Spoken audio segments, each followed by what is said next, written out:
Hello everyone and welcome to Motorcyclegear.com. Today we're talking about the 5 things that we don't like about the 2025 Honda CB650R.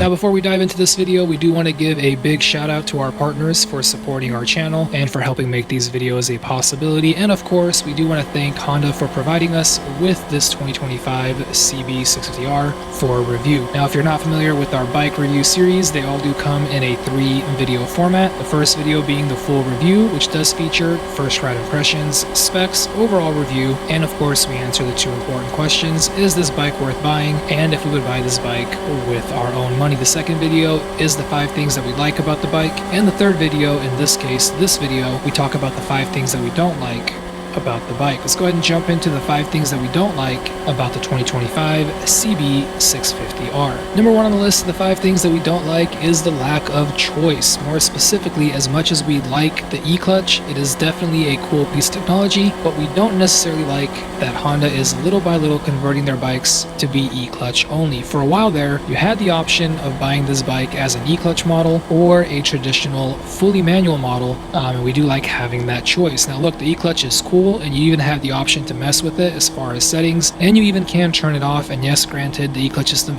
really isn't a noticeable difference in weight either, but still we don't like the idea of it just being forced on the buyer. Sometimes buyers just want the old school, and really we should just let them have it. It is bad enough that so many cars are going automatic only and are killing off the manual faster than you can count to 6. You don't want to see this trend make its way to bikes. Already there are a few automatic bikes out there and a few technologies like the E-Clutch, and all that again is fine. We just hope that it's not a slippery slope towards even bikes abandoning manuals altogether. There's just something pure mechanical and just not automatic or automated about riding a bike. To me, it feels like one of those last things that are out there that you can really be connected to without distraction, and it would be nice to ensure that the manual way of doing it sticks around. So again, let those who want to have an E-Clutch have one, but let's also let those who want to have a manual have one too.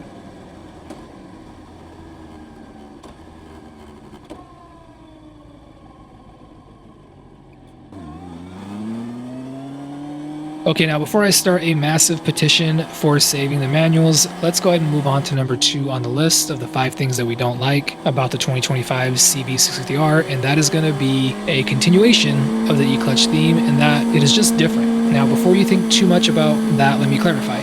Nothing against the E-Clutch. It's just different, meaning that it takes time getting used to.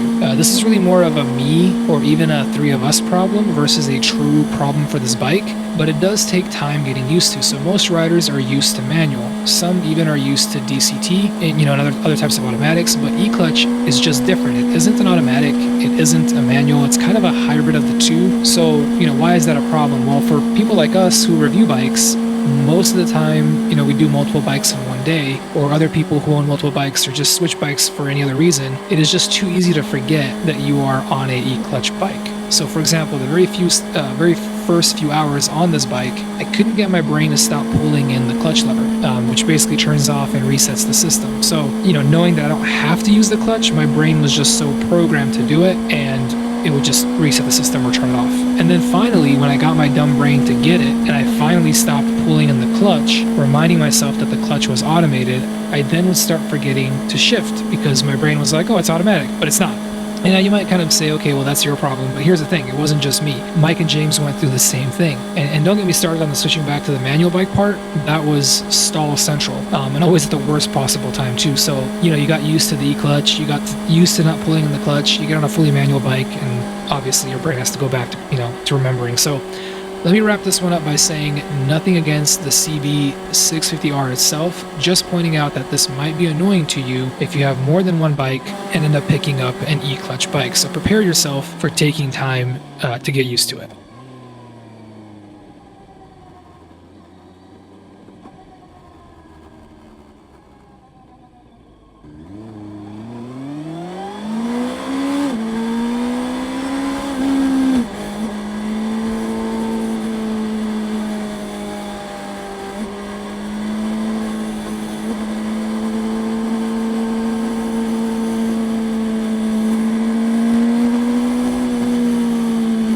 Okay, so number 3, this one actually is about the bike itself.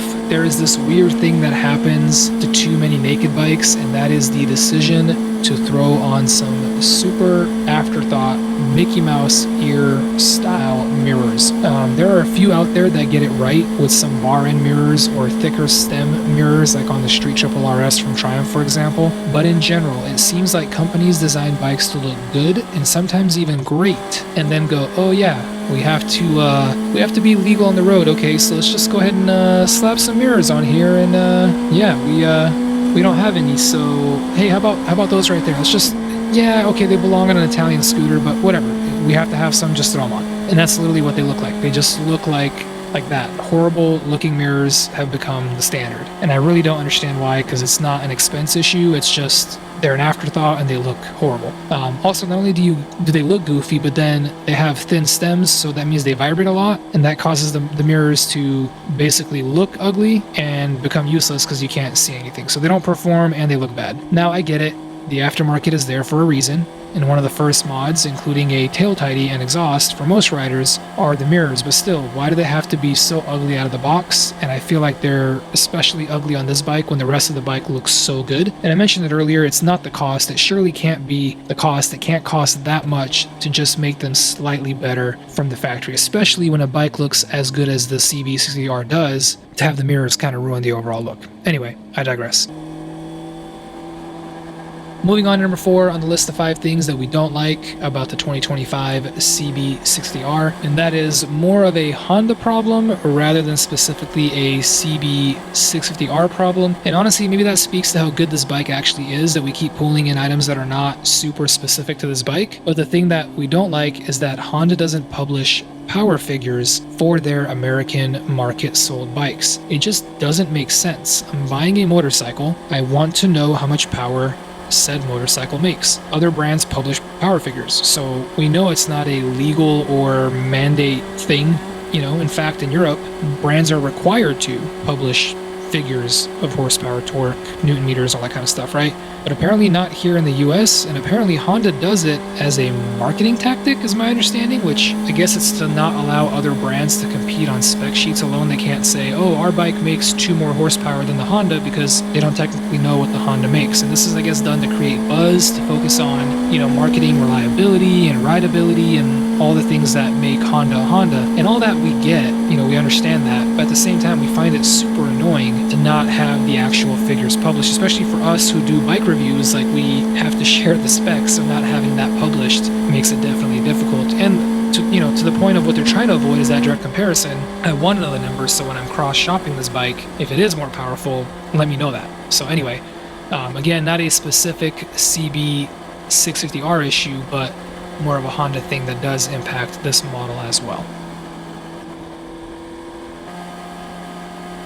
Alright, so last but not least, number 5 on the list of 5 things that we don't like about the 2025 Honda CB650R is going to be this bike's weight. It is actually one of the heaviest bikes in this segment, and don't get me wrong, the CB650R isn't tremendously overweight at 456 pounds, but let's go ahead and take a look at the competition. We would argue that, some of its closest competitors, for example, the Suzuki GSX S, is 445 pounds, so about 11 pounds lighter. There's the Yamaha MT-07, another bike that we would call its competitor. It's a full 50 pounds lighter at 406. The Trident from Triumph, the 660, again, we consider a competitor, 417 pounds, almost 40 pounds lighter. So yeah, the CB650R is one of the heaviest, so definitely, something to note there. Now, I will give the CB650R credit. It does carry its weight very, very well, and you can hardly notice the weight difference, but it does make you wonder, are there things that Honda could have done or could do to shave some of that weight? Like, how much more awesome could this bike be if it was, say, 25 to 40 pounds lighter, to bring it a little bit closer to the competition? It might actually be really fantastic. I mean, it's not the end of the world, but it does make you wonder, and could it potentially be something that Honda needs to do? Again, bike carries the weight very well, but again, it is by far the heaviest bike in the segment. All right, guys and gals, that is going to be it for our list of 5 things that we don't like about the 2025 Honda CB650R CB650R. Granted, a fairly picky list. Like I said, the bike is still really good, but still things that we do want to point out and bring to your attention if you are considering buying this bike. With all that said, be sure to visit Motorcyclegear.com for all your moto gear needs. We would love to help you out in that department. And of course, if you enjoyed this video, let us know by hitting that like button, and of course hit that subscribe button as well, so you do know when our next video comes out. We are constantly working on new motorcycle review videos as well as moto gear review videos, and growing this channel's audience would go a long way in helping us continue to do that. As always, thank you all for watching. Till next time.